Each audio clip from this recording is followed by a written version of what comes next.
Assalamualaikum warahmatullahi wabarakatuh. Salam sejahtera, salam Malaysia Madani dan selamat pagi.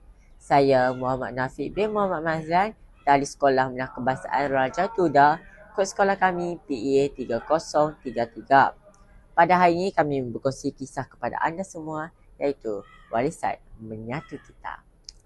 Permainan tradisional dan permainan moden masing-masing mempunyai peranan penting dalam kehidupan masyarakat.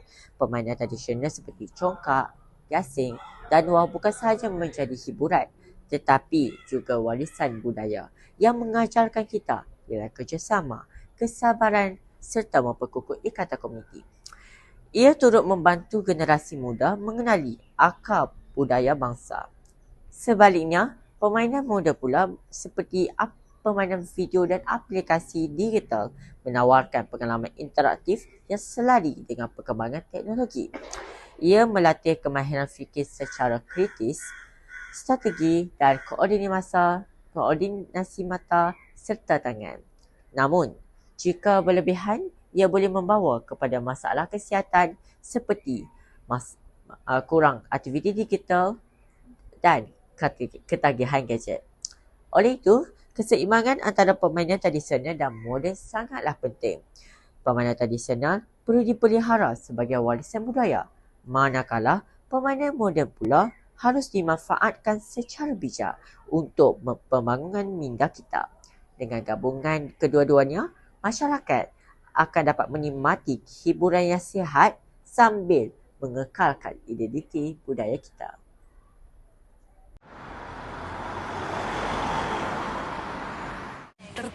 Zaman moden menjadikan seorang tertagih dengan gadget jika tidak dikawal.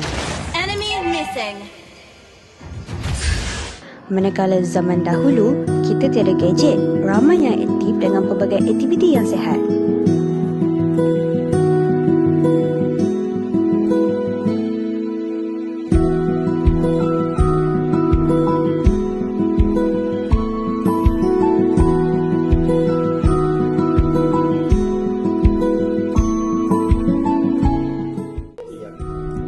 Permainan tradisional mengajarkan kita nilai budaya, kerjasama dan kesabaran.